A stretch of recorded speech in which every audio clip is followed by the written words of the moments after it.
Perfect. Thank you. And okay, stage is yours.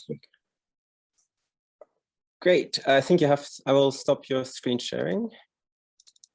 And can you all see my screen?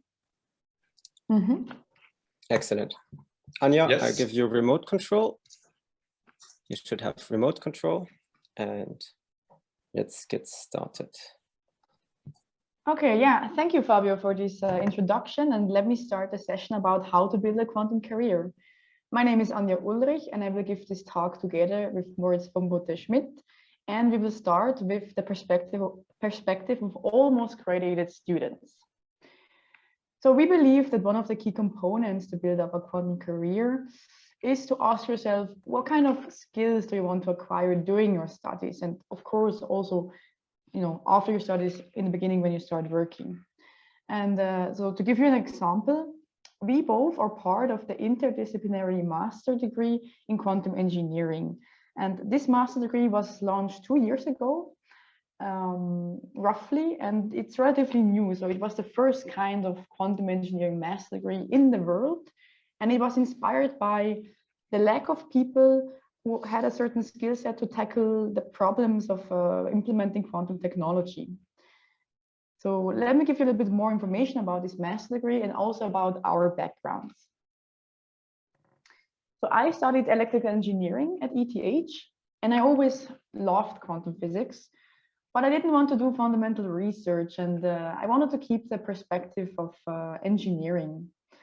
On the other side, Moritz, he studied physics at EPFL Lausanne, and he as well loved quantum physics, but he also felt a desire to acquire a certain, hands-on experiences.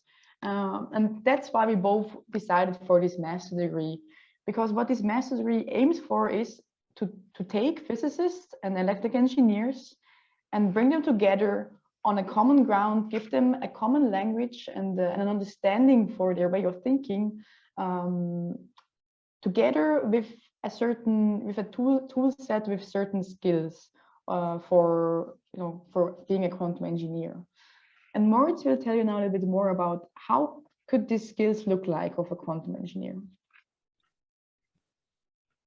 Great. So what Anja is talking about is, okay, we have physics and we have engineering, and we want to put them together into a toolbox. And so what should this toolbox contain?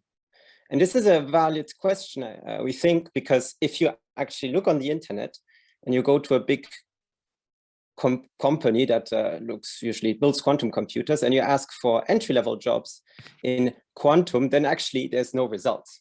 So why is that so? Well, if you look at job applications, very often it seems like a PhD is required. But is that actually the case? Well, there has been a study on this, and that's a study called Assessing the Needs of the Quantum Industry. That's a really interesting paper I found. And they actually survey companies, I think mostly in the US, whether they have a PhD, well, what the qualifications are of their quantum workforce. And in fact, it turns out there's skills you need and not really a PhD. So this is a graph that shows green. So this is a graph that shows the education that people have. Green means PhD, and red and purple means bachelor's and master's. And so it turns out not all of them have a PhD. So what kind of skills do you want to acquire if you want to be in the quantum workforce? Well, this paper also gives an answer to this. And I think our masters, who was before this paper, I must say, really resonates with this. So they looked at all the skills that the people have in the quantum workforce and looked at correlations in between these skills. And you don't need to look at the math, but the take-home message is that there's 3 big types of quantum engineers or quantum workforce people. So red means correlated, and here you have a skill set. And let's not go into the details, just look at these squares. There's one square which means correlated skills. This is hardware. Then there is another square which is business, and there's another square which is theory. So it seems like there are these skill lists, and I will let you look at the paper if you're more interested, or we can chat in the Q&A later. And you can specialize in these, and they happen to be physics and engineering skills, which also shows the importance of our masters. Now, So yes, hardware, business, and theory. Now it turns out that knowledge is not contained only in skills in singular people, but more in networks of people. And so there's another big aspect to this whole quantum engineering thing, and that's the social aspect. This is a social as well as technical enterprise. So we set out to found something that could hold such a network of knowledge. And this is what we came up with. It's the Quantum Engineering Commission. It is our student association in Zurich. And we have 3 simple goals. We want to engage students in quantum engineering. We want to support students in quantum engineering studies. And we want to help a community emerge around Zurich. So this community part is very important, that we all know each other and like each other. And so how do we implement this? And this is maybe something you can copy at other universities. And we came up with this, but actually other universities have a similar program nowadays. So, we have an academic pillar with a paper club where we invite speakers. Then we have some study support with exams like every other student association. And then we do events also like every other student association. But one thing that was a bit different for us, and that's the industry part. When we set out, there was very little industry contacts. And so we had to build a sort of a bridge towards the industry. And now that our master's is soon done, I will let Anja take the rest. Anja, the floor is yours again. I think you still have control. Yeah. Thank you, Moritz. So yeah, exactly. We just heard how the student association helped us and supported us in successfully graduating our degree. So we have to ask ourselves, why should we give up this kind of solidarity and support just because we graduated? That's why we founded also an alumni association for quantum engineering students, because soon we will be on the other side of the bridge, right? We will be researchers in academia, for example, or employers in industry. And first of all, we want to keep our roots to ETH, but also to the student association and to the future students. But even more importantly, we will be spread over, over the whole world and in different kind of fields within quantum engineering. We heard some people will maybe do more hardware, some people will do more software, some people will maybe do really exotic things like quantum biology. The point is, we will be all in our small bubble, but we actually strive for the same thing. So we want to be good quantum engineers, and we want to, implement quantum technologies to tackle certain problems of humanity, which I have shown here as the sustainability goals of the United Nations. And we believe the best way to do that is to break these small bubbles and gather all this distributed know-how in a strong network which enables transfer of knowledge and also fosters collaboration and cooperation. That's what we believe is the best way to build up a quantum career. So let me come to our summary slide already. So first of all, we think you should ask yourself, what kind of tools do you want to put in your quantum engineering toolbox? And secondly, you should be aware of the fact that building a quantum career, being a good quantum engineer is not a lonely path. It should be, the best way to do it is to put it as a community effort, as we did it during our studies with the student association. And this is what I want to signify, or we want to signify with this picture, where you see our student association being on a hike together close to the Sentis. Thank you for your attention, and feel free to ask questions now. Thank you, Anja, Moritz. Thank you very much for your contribution. So I do see a question in the chat. So say, when you speak about engaging students, what will be the most effective way for students to engage with quantum if they want to get started? Yeah, I can take that. I don't know. Do you have an idea, Anja? Oh, okay. Feel free. I think that it's practice. Do internships. So actually, at the end of this master's, I will have been in 5 different labs.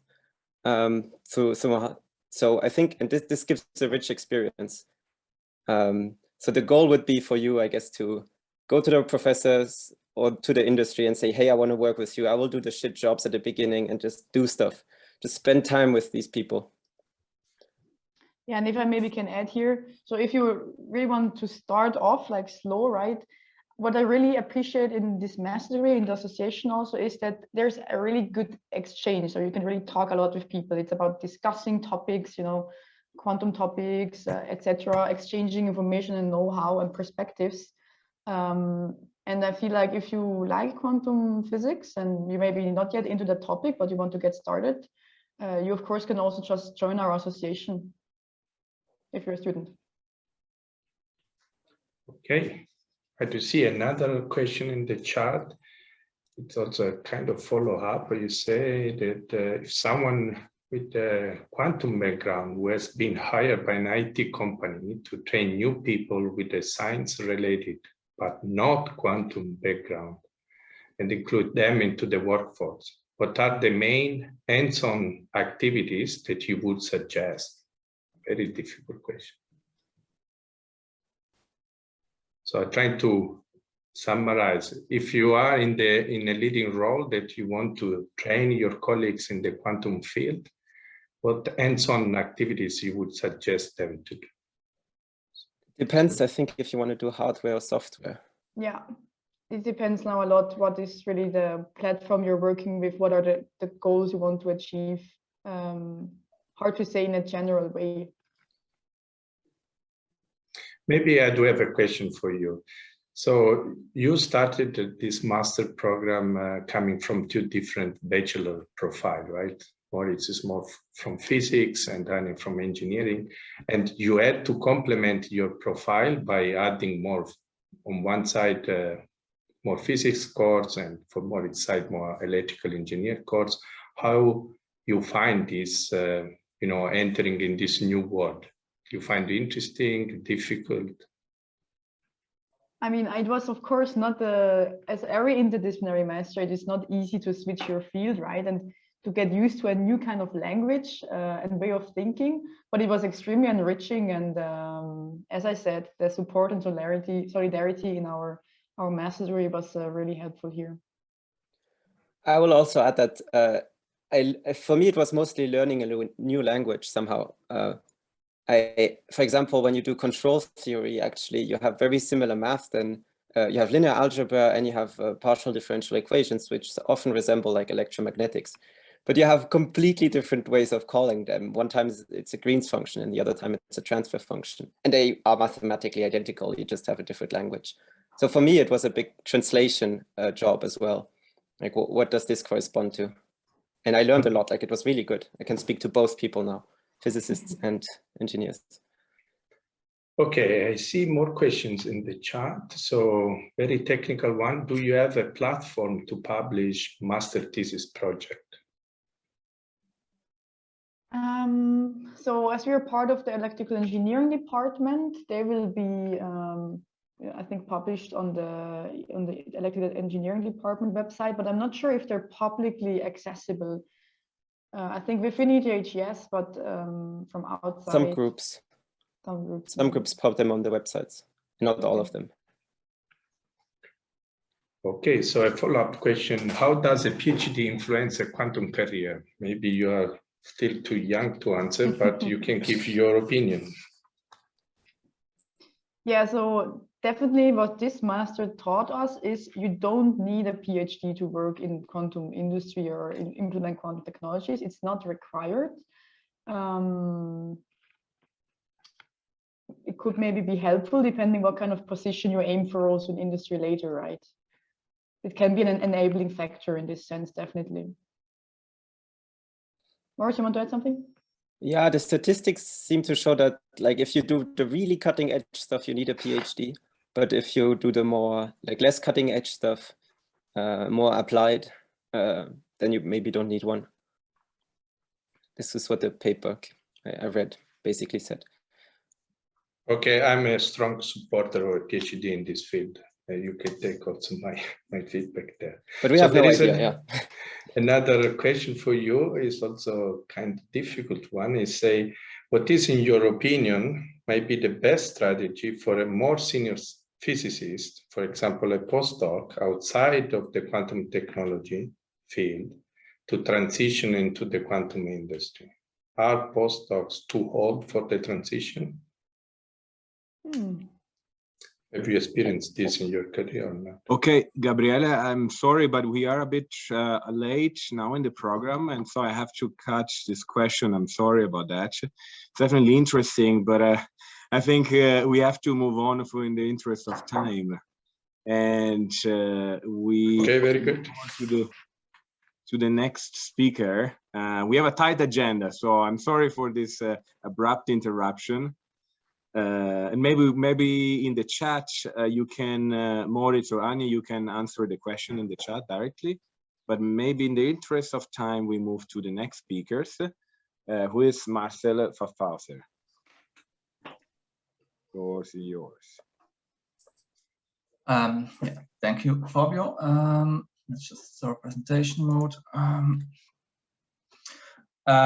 So I will show you a bit how I came into quantum twice, and it will show that you don't really need to go straight. Sometimes life is just not that way. So yeah, I made some turns, but I am still here. So yeah, I found it a bit strange to talk about myself, so I thought I make it even more strange by adding pictures of myself at this stage in my career.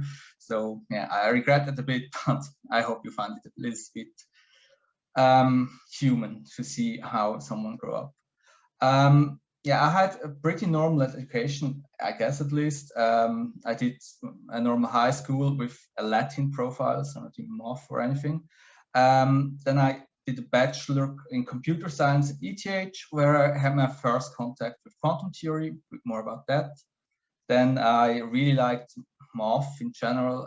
So what I did was choose the master in theory of computation. In German, it's Theoretische Informatik, and focused on algorithms and cryptography, where I also took a bit more quantum theory. And then I did a master thesis in cryptography.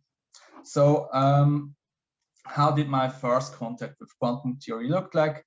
Actually, one of my favorite professors gave a lecture, Introduction to Quantum Computation, and because I liked his lectures, I just took that one as well, which was then followed by a seminar on quantum computation and an introduction to quantum information theory. And yeah, that was all which I did until I had my master diploma. And after my thesis in cryptography, I started a PhD with quantum, not really in quantum, because I started in a group which was called the Cryptography and Quantum Information Group, which was in the University in Lugano, Università della Svizzera Italiana. And I did more or less normal information theory, like classical information theory, but with quantum states. So some measurements of non-locality, calculating communication complexity. Yeah, I was a co-author on 3 papers, but yeah, after 2 years, or a bit more than 2 years, I quit being a PhD. So I didn't finish it for different reasons. I liked the people, but I didn't have that much results, and I didn't like Lugano, to be honest. So yeah, where did I go from there? I really liked the teaching aspect of being a PhD student. I liked it a lot, so I wanted to learn a bit more about how to teach people. So I went back to Zurich. I took some courses in education, more precise. I took the high school education program for computer scientists. Yeah, and because that didn't took all my time, I got a lot of time for, not a lot of time, but some time for side activities. And for me, this side activity was learning how to make games. So not playing games, but actually learning how one can program games. And yeah, in a time I did several different things. I participated in my first game jam. It's like a hackathon, but only for making games. And where I had a small crash course in Unity, which is a game engine.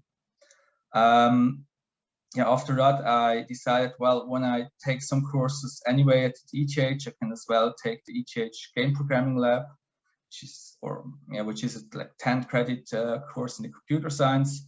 I asked the professor and he said, yeah, sure, you're welcome to participate even though you're in the education program.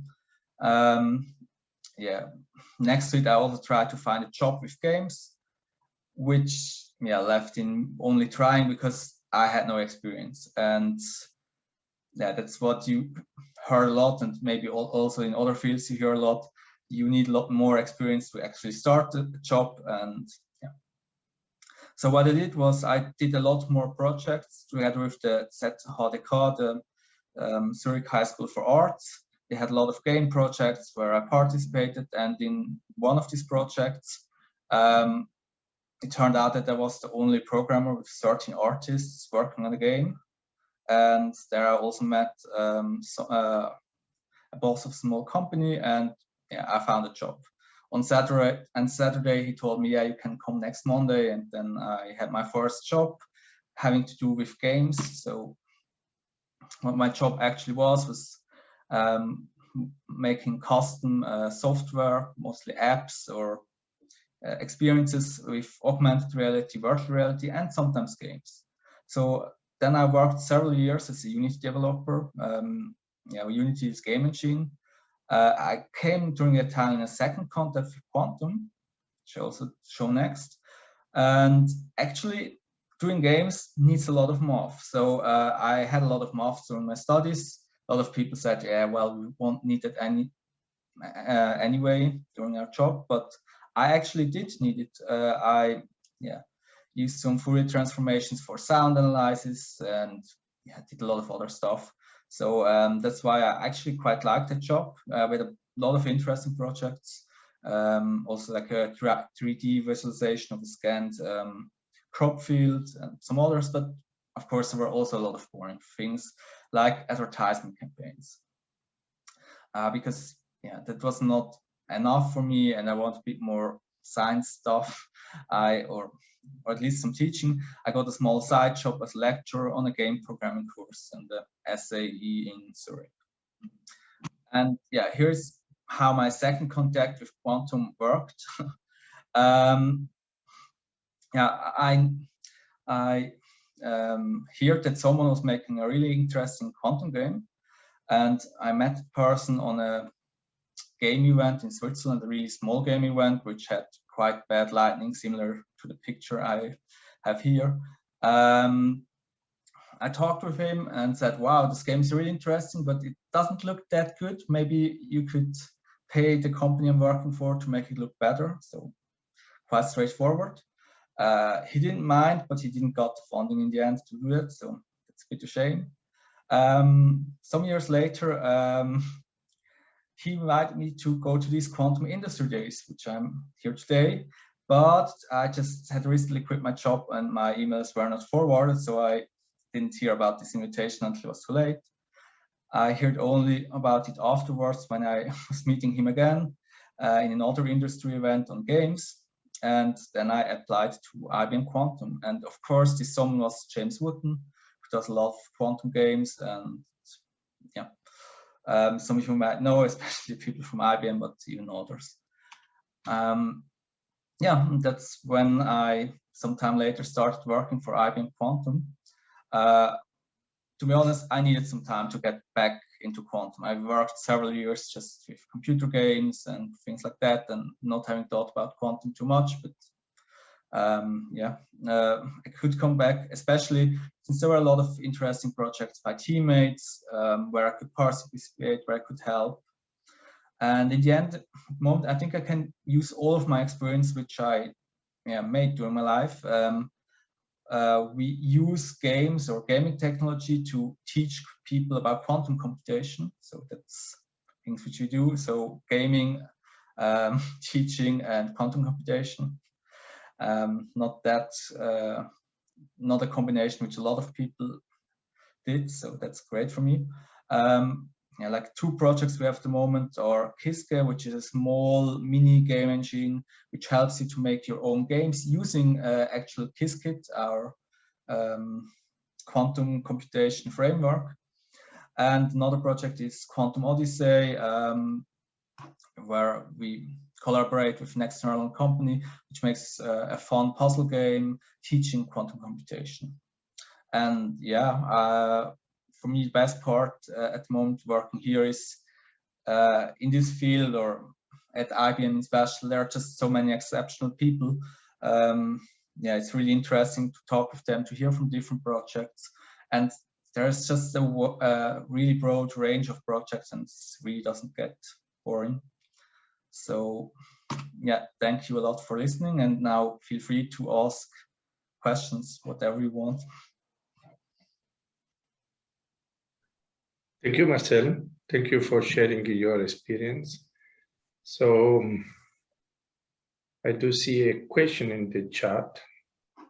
In your experience, how nascent is the quantum game industry, especially for the purpose of quantum education communication and not entertainment?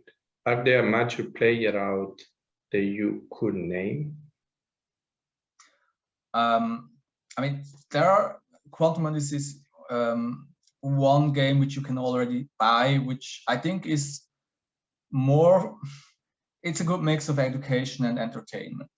There are other things like, for example, Quantum Flight Trap, which is more on the experimental side, which I quite like, which has good educational purposes. Yeah, I think at least with the games I work with or had contact with, they are more about education than entertainment in the end, because often when you see quantum mentioned in pure entertainment games, it's completely wrong. For example, some games use it to talk with people with faster and light and stuff like that, which just doesn't work. So yeah, I'm quite happy that the educational games I work with are really educational, not just some cheap quantum naming to get more views. Okay. Carmen, do you want to take up the question in the chat? Now I understand why Fabio disappeared from the panel list. Yes, yes. Okay. Thank you, Gabriele. So No problem. another question, what was the biggest challenge in your career so far, and what would you advise others who face this challenge? One big challenge was actually for me to saying, well, okay, this PhD, though I'm actually interested in the field, just doesn't work for me. So it took me a long time to actually give up that and say, okay, I quit, I need to find something else because it's not working out. That was quite a big challenge because I was not used to just yeah, not succeeding in something. And another big challenge, yeah, I think it was a quite big change going from a small company doing advertisement and things now to IBM in the research department, where yeah, you just need to know and learn a lot more things. Yeah, going back into quantum after being parted from it from like 8 years or something like that was quite a big challenge. Yeah, I tackled it by using our own things to learn on it. So using our KissKid textbook and starting with projects done by other team members where I could help them and didn't need to do the whole project myself. So that helped a lot. Thank you, Marcel. So there is time for one last question. What fascinates you about quantum games? Do you think that it will enable people with an interdisciplinary background to get started with quantum? I'm fascinated by games. I'm fascinated by quantum computation, so I'm a bit fascinated. So it's like a connection between the two. But I just think quantum computation or quantum computing is quite hard to just understand, especially things like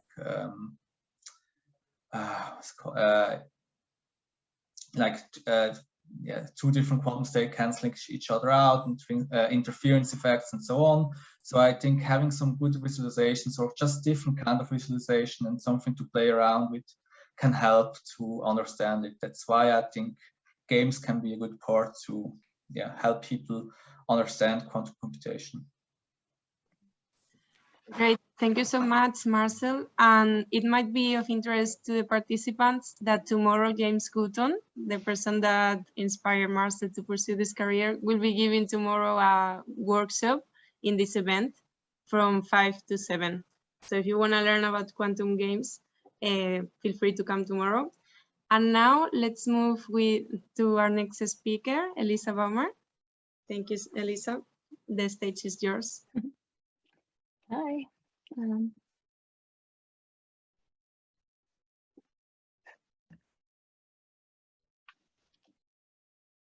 So it works, right? Okay. Let me try to minimize. Okay. So, well, sorry. Okay. So, yeah. Welcome, everyone. My name is Elisa Vomer. I'm a PhD student at ETH Zurich, and I'm also a quantum community and education developer at IBM Quantum. And I want to present to you how my quantum journey looked like. So how it all started. I first started actually with my bachelor at ETH, which I started 2011, and then I did it until 2014. And then I was honestly a bit struggling because in my last semester at ETH, I only had to do lab works a lot, which I honestly hated. And then I also had to do my semester project, which I did at CERN, which I thought is super cool for a physicist to be at. But then it turned out that it's actually like I had to do a lot of soldering and twist and untwist cables, and I really didn't enjoy that honestly either. So I noticed the experimental stuff is just not mine, and maybe I should stop with physics and do my master's in something else. But then I talked to other students, and they all told me that the master's is going to be so much more interesting, and there's so many more cool courses, and it's going to be, I should really give it a try, and also then try the theoretical courses. But the point is that you also at ETH have to take some experimental courses. And so one of the experimental core courses, which I thought sounds a bit more theoretical than the other ones at that point, was quantum information processing, which is a course that I then took in spring 2015, which actually taught us the main concepts of quantum computing. So it showed us the algorithms, cryptography, quantum error correction, all these things. And yeah, I've really enjoyed that. I found it so exciting and thought, oh my God, this is such a cool topic. And I also did a research project in the quantum information theory group at ETH, then at the same time, also in spring 2015. Then afterwards, I was sure I really want to continue in this area. So I got super excited and thought, okay, I want to do my master thesis on that topic, but I would like to see another group as well, just to get a bit of a different idea of what kind of research other people do and how it looks like in different groups. So I actually then went to, in fall 2015, I went to do my master thesis at ICFO in Barcelona, where I worked on quantum thermodynamics.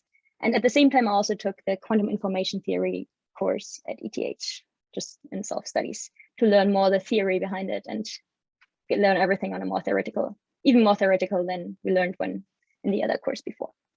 And then in May 2016, I actually started my PhD in the quantum information theory group with Renato Renner at ETH, where I also first started working on quantum thermodynamics and then later on switched more to quantum non-locality. And at the same time, when I started in May 2016, that was actually also when the IBM Quantum Experience was launched. So the IBM Quantum Experience is where everyone around the world can just sign up very quickly for free and use IBM's quantum computers through the cloud. And that happened at the same time. So it seemed like quantum computing really, at that point, just started to become more and more interesting, I think. But so then how my journey continued is, well, in March 2019, I went to a KissKid Camp in Vermont. So I was still doing my PhD, more on like the theoretical side, not really quantum computing. But then I got invited to join this KissKid Camp, which was organized by IBM. And it was a like 4-day event where they invited 150 people with different backgrounds, all somehow related to quantum, but quantum chemistry, engineers, computer scientists, mathematicians, physicists, just a mix of all of that. And we formed teams and had a hackathon, and it was a super fun event. And you got to know a lot of people that were all working on similar, but still different fields. it was really amazing to like form these teams and then have a hackathon and work all night. And so the picture here on the right was actually taken at like 4 a.m. when we were all still working on our projects. And it was just really, really nice to get an idea what it's like to program on a quantum computer and have your first project on a quantum computer done. And in the end, we even won, my team even won the hackathon, which was of course also nice. And so then in September 2019, I started an internship at IBM Quantum, because shortly after the KissKid Camp, they announced that they would have an internship position in the quantum community team. So I thought, oh, that sounds fun. Why not? And I started that. I applied to that and started that without knowing exactly what it is about. But I thought, yeah, well, just teaching people, educating them, working on educational material and outreach activities sounds like a fun thing to do, and sounds like a good balance to a PhD. So then what I did is I was a judge at the, sorry, I'm really struggling with the presentation mode, sorry, because I cannot see all of it, but okay. Well, anyway, so I was a judge at the university KissKid hackathon that was organized by the University of Birmingham, which is more similar to the KissKid Camp, but just small, like it's a bit of a smaller event because it was just organized by one university, and there were computer science. It was just for computer science students in the bachelor, but they had a lot of fun on a 2-day event to also have small projects and work on them. And I was judging them and telling them a bit about how KissKid works and helping them out. Then the next thing was that I did, the next bigger project was that I went to South Africa and lectured there at the summer school, which was also organized by IBM, where they invited people from all over Africa for a 2-week summer school. And honestly, that was one of the most exciting things to do. Also, because the crowd, the students, they were so enthusiastic about learning. They had so many questions, and they were really trying to understand every single step, correcting every minus sign that was wrong or whatever, and really tried to follow every detail. That was really cool to see. And then shortly after that, we had another KissKid Camp. So similar to the one event that I had in Vermont, we had one in Africa, where a lot of people from the summer school went, but also some additional students. And yeah, there I coached a team as well. And then COVID hit. So we had to come up with some more virtual things. So what I did is I created the IBM Quantum Challenge in May 2020, which was the first one. Maybe you've heard of more of them, because by now we have them like twice a year. But so that was the very first one, where we had 4 different exercises that people from all over the world tried to solve within 4 days, where while working through it, they learned the very basics of quantum computing. They learned how to do the basic gates with KissKid, but also then learned more about quantum cryptography and decomposition of gates. Then in summer last year, and actually also in summer this year, we hosted a global summer school on KissKid, where we taught also the basics of quantum computing. And this year in 2021, we also went more into quantum machine learning. And yeah, it was for free, and people from all over the world could join. And well, we had more than 4,000 students joining last year, and I think very similar numbers this year. And that was also one of the highlights for me to teach there, seeing so many students being online. I mean, of course, it's weird because you're just sitting in front of your laptop and you're just alone in the room, but then you see the numbers increasing and increasing. So yeah, it's really nice as well. And then I helped at a lot of other things. Like I helped in general developing educational material with KissKid. By the way, if you want to learn more about KissKid and quantum computing and check out all this educational material that I've mentioned, you can just go on kisskid.org/learn. But yeah, and I helped with other events, like we had a Europe meetup last year. Then we had this year research study groups, which was also a hackathon targeting the European people. But in this case, it was for 8 weeks. So it was more research focused, and people had more time, not like 4 days working full stop on it basically, but like over 8 weeks, they could dedicate some time to work on their projects. And well, last year, Quantum Industry Day, I helped out a bit as well. And this year, well, I'm speaking here to all of you. But next to all of that, of course, I still did my research in quantum information theory, because I'm still a PhD student, and I've worked on different topics. I've worked on quantum thermodynamics, where I mostly worked on work extraction. Then I worked on quantum non-locality, where we looked at correlations that you can build that you couldn't create classically. And then I also worked with quantum networks, where I even did experiments on IBM's quantum computers, where we actually proved like basically some correlations that we could have only on quantum computers. We proved that we actually had them when doing experiments on the IBM quantum computer. And then similar to Bell test, you would have like inequalities where you can show, okay, there must have been entanglement. It could not have been a classical thing. But yeah, so for me, all of that was a really good balance between research and outreach activities. Because research, you're like focused on your own project, working concentrated and hard and trying to do things, but then quite often there's just no progress, and like you have long-term, it takes a while until you get results. But then on the other hand, it's really challenging and exciting, I think. But then I also have the other thing, the teaching other people, where you immediately get feedback basically and have more interaction with people, much more interaction. And I think for me, that's a perfect balance, and I can really highly recommend it. Of course, it's not possible for everyone. I'm really glad that my PhD supervisor was also totally fine with me doing both things at the same time. So reducing the PhD a bit to work for IBM part-time next to that. But yeah, if it's possible, I would highly recommend that. And in general, right now I'm writing up my thesis. So I'm still finishing research projects and still working a bit for IBM. And let's see how the future goes then. So yeah, thank you all for your attention. Thanks a lot, Elisa. We have some questions. So the first one is, you have been involved in many outreach activities. How effective are these activities? Why, in your opinion, are these activities important? Yeah, so I do think these activities are very effective, because one thing is that you, of course, want to, like the people that are already working in we have very different audiences, right? Some of them are targeting people that are already working in the field, like the KissKid Camp, which targeted me a few years ago, where I before just did some like quantum information theory projects, but then I learned about KissKid, and then I got involved with all of that, and I learned how nice it is to actually use that and directly implement things. And like, so people that are already in the field, you can convince them on how easy it is also to program the quantum computers. But then also it's nice we need, as Anja and Moritz mentioned before, we need workforce, we need people that know about quantum stuff, like about how to program quantum computers, or also like other basics. So it is also important that we build the workforce for the next years, even though it might still take quite some years until we actually like use quantum computers more than we use them now, like get some good benefits of that. We still need to teach people now and train them now. And I think for that, it's really important that we have all these outreach activities now and teach people, make them aware that quantum exists, because then there's also, of course, a lot of people that just haven't heard of quantum before.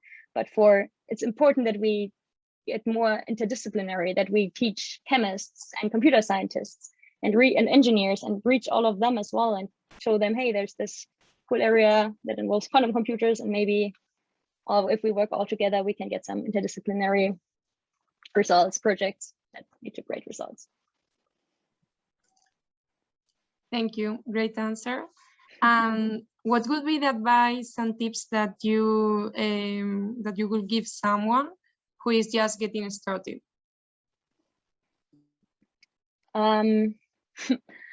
Well, it depends on the background of the person, right? If you already have like a lot of math and physics background, then you can directly you got to find the right resources. I think on this website that I mentioned before, on our website on kisskid.org/learn, there's a lot of material, but also if you Google for it and if you ask friends or other people in the field, you will find a lot of resources to get started. It really depends on the background, what's the first thing to do. But for example, as I mentioned, we have all these challenges and workshops and stuff like that. And I think these are great ways to get started, because also then you're not learning just by yourself, but you have people to exchange yourself with and to work together with. And I think this is very important also for the motivation, but also for better results. Okay, so we have 2 more questions, but I think we only have time for one. So maybe the other one, you can directly type your answer in the chat, in the Q&A. So what activities would you recommend the most in order to become a KissKid advocate? And what kind of experiences does a person have access to having this advocacy title? So to become a KissKid advocate, I think it's like you need to take a test, right? And this test, I think, yeah, if you work through yourself through the KissKid textbook, you will learn all the basics that you need to pass the test. So if you work yourself through that, I think, yeah, that's the best way to prepare yourself for then working through this test and passing. And this should not be a big problem. I mean, you also need to have some small projects that you prove that you did, like that you upload on GitHub or something. But this all is, I mean, that's similar. I think if you work through this textbook, you will also be able to like solve some of the small problems that they will show you, they will give you advice on what kind of small projects you can do. Regarding the benefits, I don't know, maybe actually Carmen or Fabio, maybe you know more. I'm not, honestly, not so much up to date anymore about what currently the status of a KissKid advocate is. I think one thing is that they offer to have small research projects that are guided by an IBM researcher that you could do. Then I'm not sure how it looks like with the access to the IBM devices. Carmen, Fabio, does one of you know more about the benefits? Well, I've shared the link to the KissKid Advocates webpage, and I will recommend participants to read the Medium KissKid posts about KissKid advocates, where other advocates share their experiences and they talk about this kind of stuff. So yeah, there you can find all the information. And with that, we conclude the Q&A with Elisa. Thank you so much for sharing your experience. And our next speaker is Martin Fell from IBM Quantum. Welcome, Martin. Thank you for the introduction, Carmen. And thank you everyone who's been talking so far. I think Anya, Moritz, Marcel, Elisa, their insights are fantastic. I think I have to agree with everything that's been said already. And I don't think I'll be giving you any new information here, but I think the context of my own experience can help emphasize some of the lessons that they've highlighted here. I'm really excited to be here today to talk about a subject that's close to my heart, building a career in quantum technology. So in the next 10 minutes or so, I'll talk from a perspective of a relatively junior professional with rather a varied and quite accidentally interesting career. Firstly, about my own story, then my role at IBM Quantum, what we do and what I do as part of the company there. And then my takeaways of what I think are the most important lessons that I've learned along the way, both inside and outside a quantum career, with the benefit of hindsight. I think, as you've heard today, and you'll hear from me, it's really not crucial to have your career mapped out in advance. What is important is really to know what interests you and what ways you want to work. This is the mantra that I've taken for years now, and it's served me very well.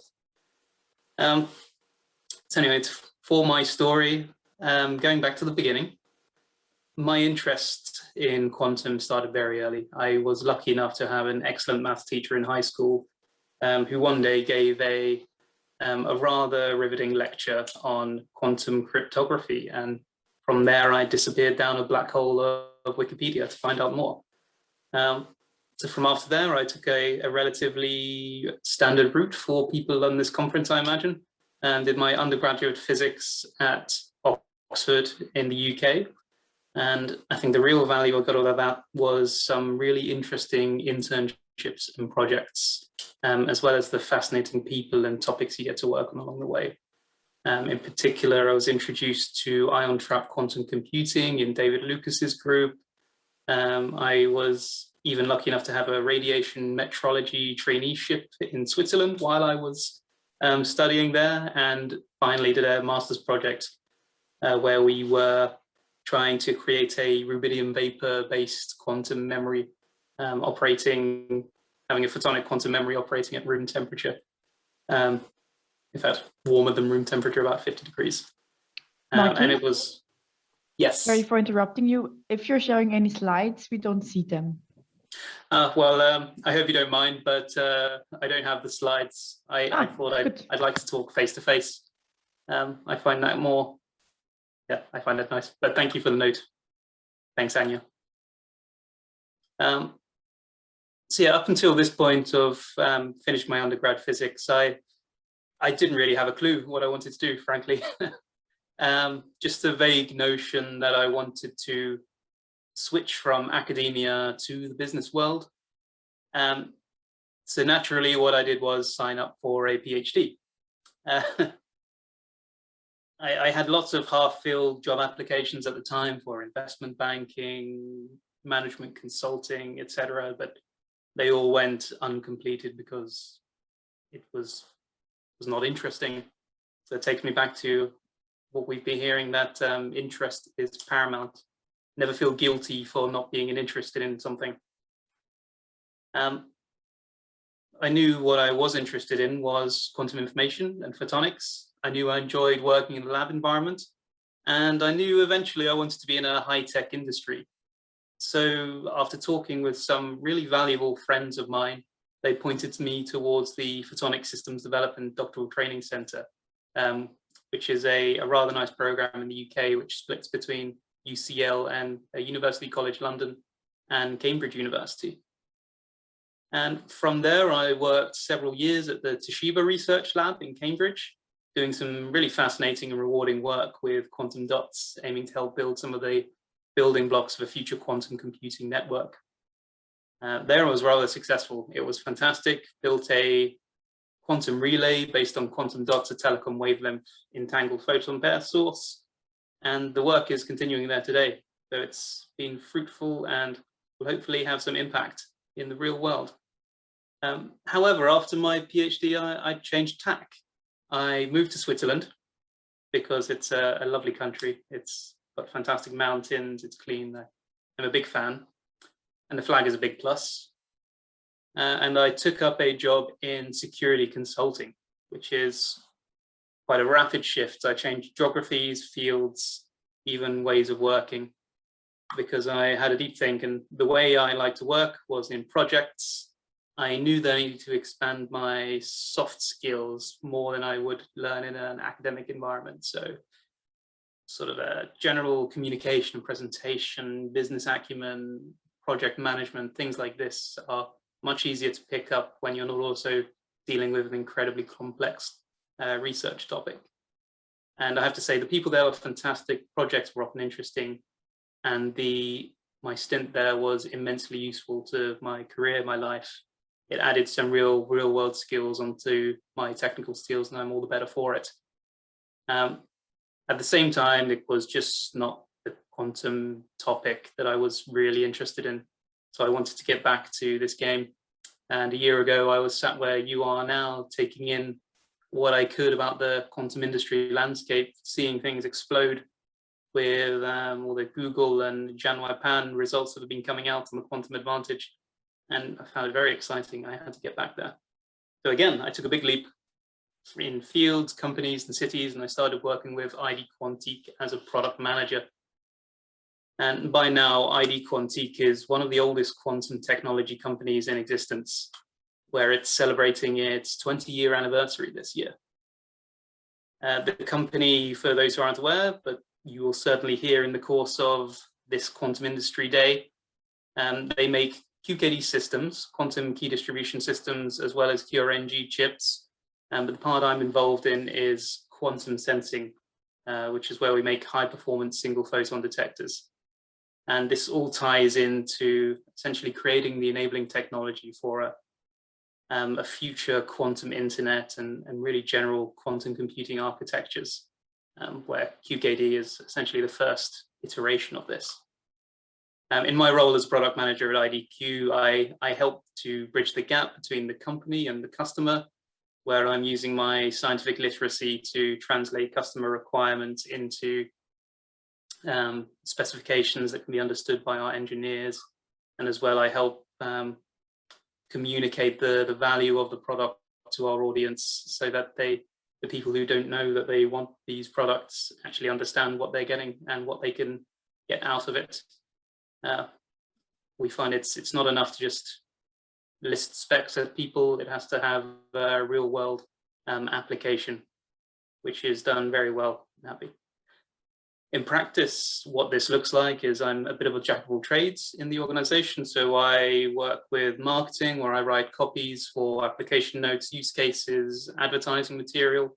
I help with sales support. I will run product demos, help with the technical information and proposals, phrasing it in a way that reaches the audience in the right way, and also engage in outreach activities like this, going to conferences, exhibits, industry days, and I find this immensely rewarding. I think what I like about the company is the people are really excellent. They're driven and interesting. It's a small company, which means you can really make an impact on your own if you so wish. And the role gets me using my entire background, both the academic past and the business professional background, which I acquired over a few years. So that's the end of my story essentially, and the key lessons I've learned along the way are, I think, 4 really important things that you've heard in one form or another today, which is number 1, I think most importantly, you really need to know what it is you want. You have to understand how you like to work, what topics you're interested in, and if you use that as a basic starting point, you may go wrong, but you will be likely to be happier in life. Number 2 is to really make the most of your network. So your network can be friends, colleagues, bosses, anyone in the world who has a connection to you, and they can be used to support you when you need it. They can also be opportunities that you didn't know you had. So they can, you can have engineering opportunities or work opportunities come sideways very often. Thirdly, it's very important to hone communication skills. So present yourself well, be able to talk cleanly and precisely and concisely, to communicate value of the words across. And I think 4th and finally, don't be afraid of risks. I think more often than not, people will overestimate the negative effect and underestimate the positive effect of a decision in their life. People can be afraid to fail, but really, if you don't put yourself in a position where you can fail, then you won't really yield any impact. With great risk comes great reward. But yes, that's it from me. It's more feelings based than technical quantum insights. I hope that's okay. But now I think I open the floor up for some questions. Thank you so much, Martin. It was also very interesting to hear your perspective. We have a lot of questions, so let's see how many we have time for. The first one, do you think that for someone who has been working longer in academia, it's possible to transition to industry? I believe would be rather easy to transition from academia to industry. Probably not the reverse though, which is interesting, because industry is motivated by commercial demand. So if there is a need for someone to do this job here and now, that person will be pulled in to do it. Whereas in research, academic research requires preparation, perhaps months or years of getting projects lined up before you can actually engage. This is why career breaks can be a bit of a challenge if you want to be a senior academic researcher with an industry stint in between. Okay, thank you so much.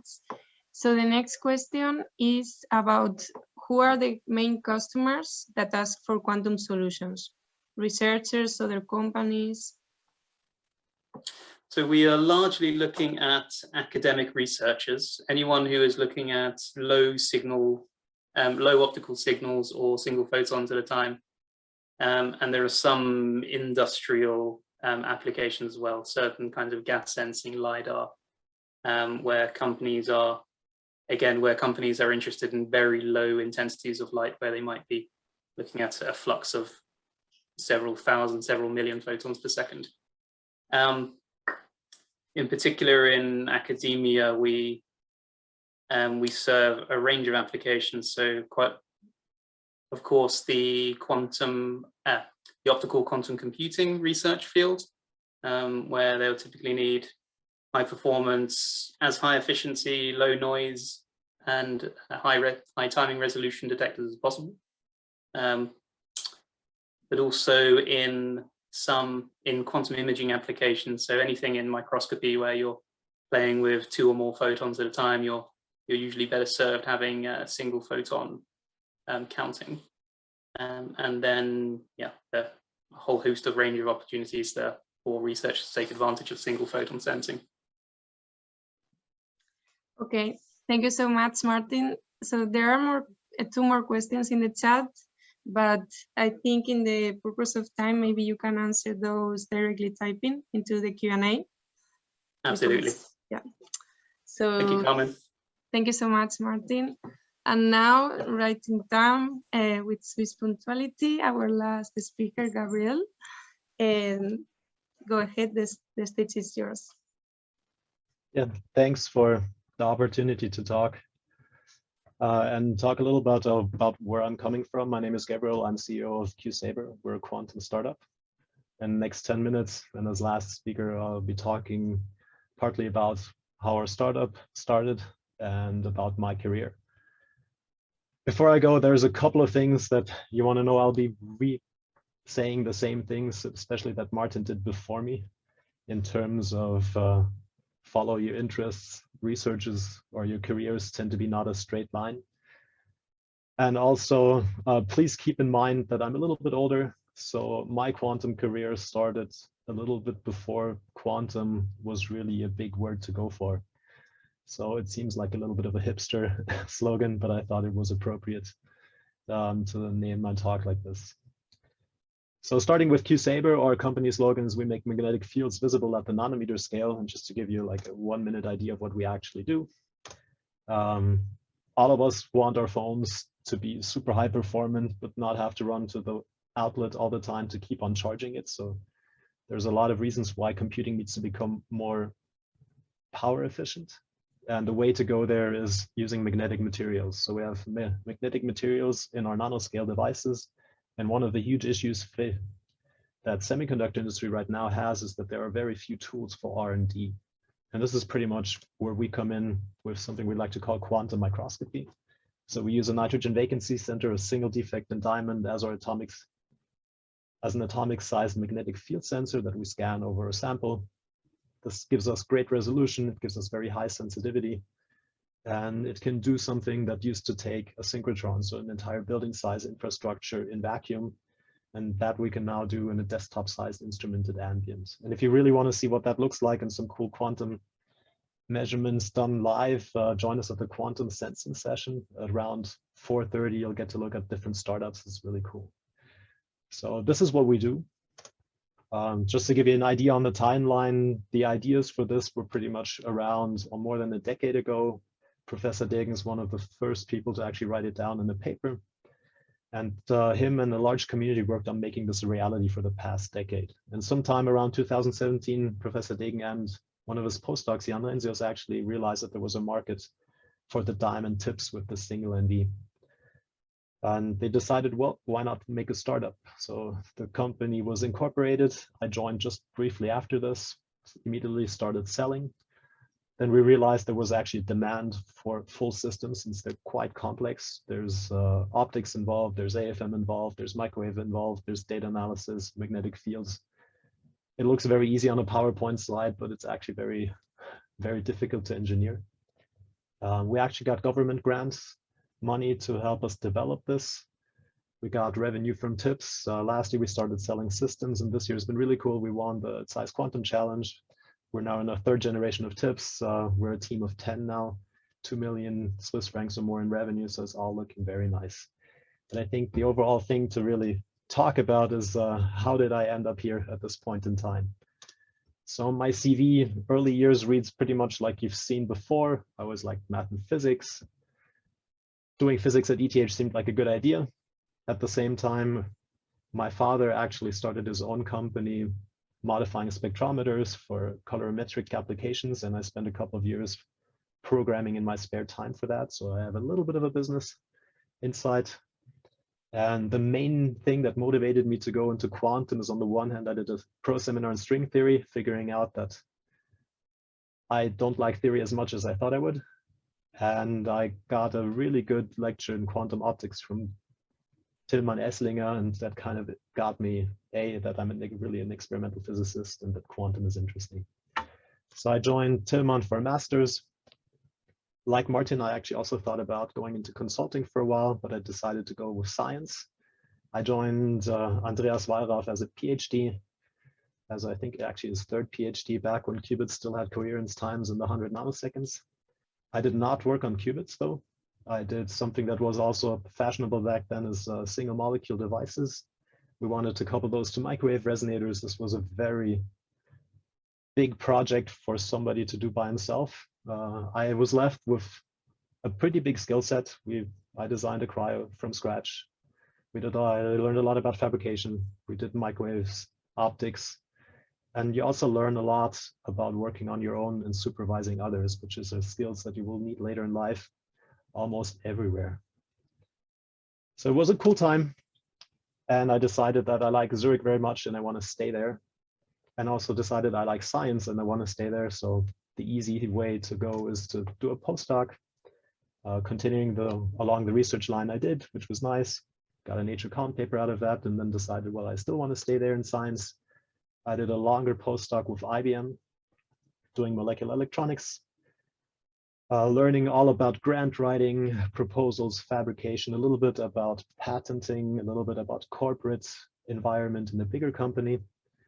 And this was nice. It ended up in a Nature paper, so that's something that you can really use to draw a line. But at that point, I realized I was too far gone as a postdoc to actually become a professor beyond moving out to somewhere very far. So becoming a ETH professor was out of the question. And I think it was time, well, to go outside of academia. And some typical boundary conditions for me is working in a small company, work on new technology. I also always said I don't need to have an idea for a startup. I'm also very happy to make someone else's idea a reality. So I was starting to look around. Also back then, I didn't know there are actually matchmaking platforms for co-founders. So if you're interested in taking this path, be aware that there's actually platforms for people with ideas looking for people to help them. But I didn't get very far in applying, because at one of the conferences, I actually met Jan, who I just talked about, one of the founder of QSaber. Turns out that my skill set really matches what's needed in the company. And I joined what you call a late co-founder, working pretty much as an equal partner. Running a startup is a complex thing to do. It's a very rewarding, but a very challenging thing to do. So my skill set got me set up for fabrication and optics and microwaves and all the engineering that we do. On the other hand, you have a lot of challenges that you did not learn in academia, like as a class. So leadership, business, finances. But what you did learn, hopefully, was how to deal with these sorts of situations, assimilating new information as quickly as you can and really getting it running. So I really like my job. It's making new things, which I really, really enjoy. And I'm really happy to be there. And with that, I'm kind of already at the end of my talk.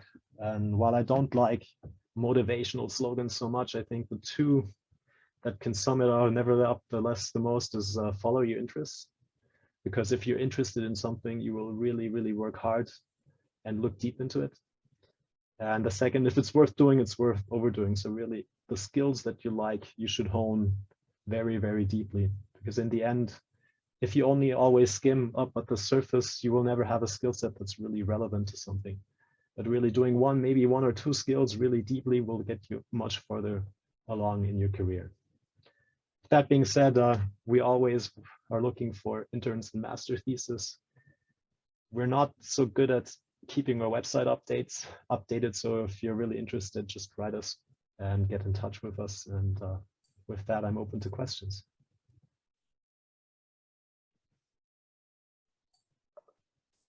Thank you, Gabriel. It was very interesting. I think it's it's very nice to end up this session with insight from the founder of a startup, so successful, although so young. So it's very nice. Now we have, let me see the chat, the Q&A. We have already a couple of questions.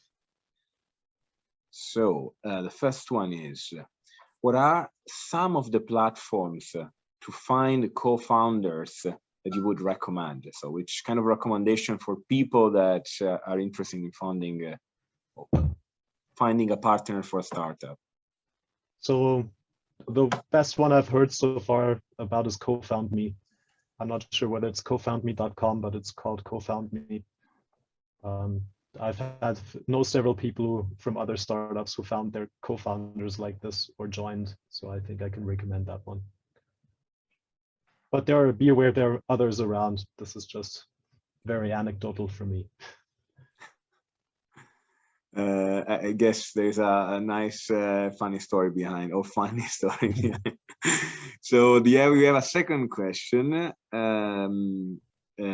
So okay, I will read it. This morning there was a comment on there being a lot of startups who put quantum in their title, but are not really concerned with quantum technologies.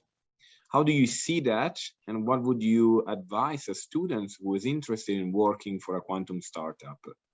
So I think we can split this question with two sides. So what do you think about quantum startup or the quantum startup ecosystem?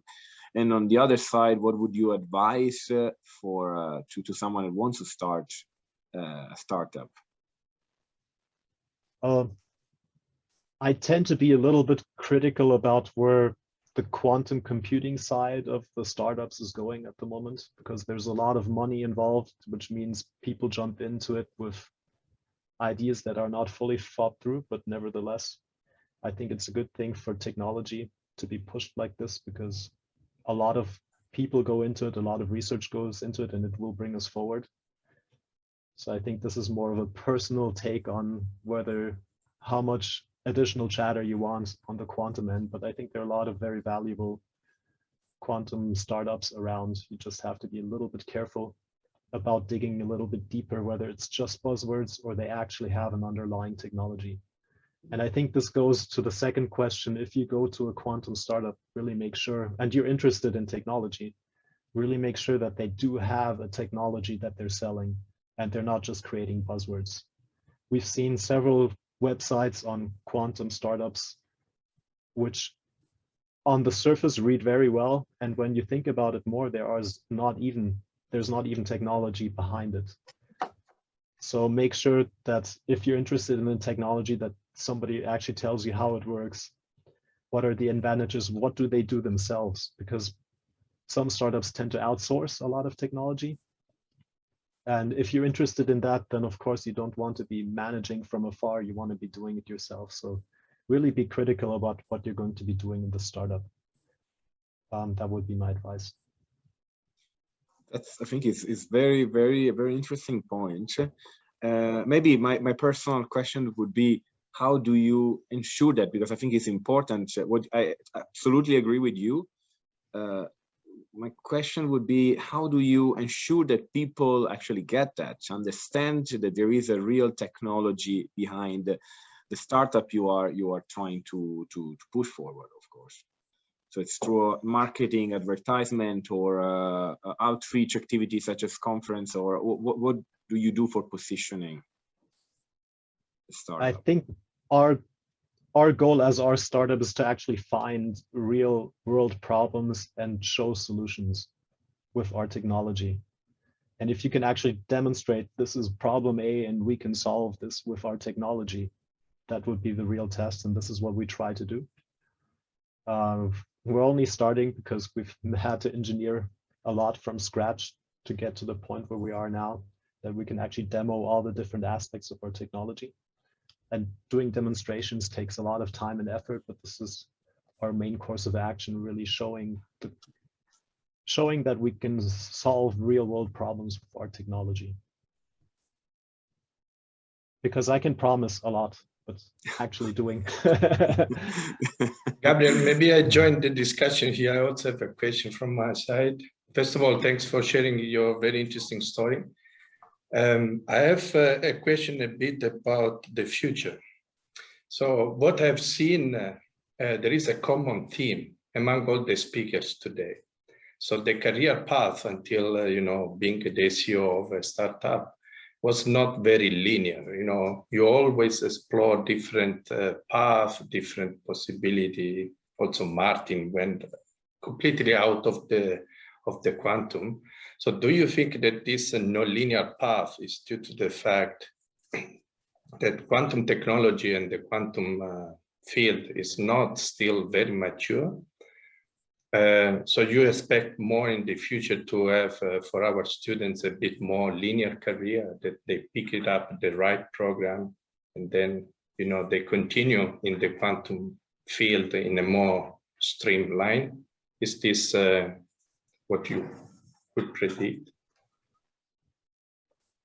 I really thought the talks this morning by the students were interesting in the sense that I got really a feeling that there is going to be a career path that's a little bit more defined than the way it is now. So I really think doing a quantum master, and there are actually people working to create this quantum industry with all the, let's call it infrastructure, and supporting things around it is really something that's going to grow and grow in the future. Because of course, when I was choosing my career path, I mean, 1 qubit with, wow, we did Grover's algorithm with 1 qubit, right? Yeah. That was the state of the art. Nowadays, you have big companies putting hundreds of people on solving technical issues. I think there really now is almost a career path towards becoming this quantum engineer that the quantum master in engineering is, or like master in quantum engineering is trying to do. I think that's very valuable. And I think this will happen more and more. Okay, thank you. Okay, thank you very much, Gabriel, and thank you to all the speakers that have joined these sessions. I think it was very, very interesting to see different and to hear different stories and to see how different can be the path that brings you to quantum in the sense of quantum technology field. So, Gabriele, please join me in the final remarks for closing the sessions. And of course, we invite so all the attendee and the audience to join the next sessions, which are the more traditional in the quantum industry day standard or tradition. There we have the sensing session, we have communication, quantum communication session, we have a quantum entrepreneurship session, we have a quantum computing session. They all start in a quantum instrumentation session. They all start in about 8 minutes. So please stay with us. And Gabriele, any final words? No, I just want to thank all the participants of this session. I hope they enjoy listening this interesting story as much as I did.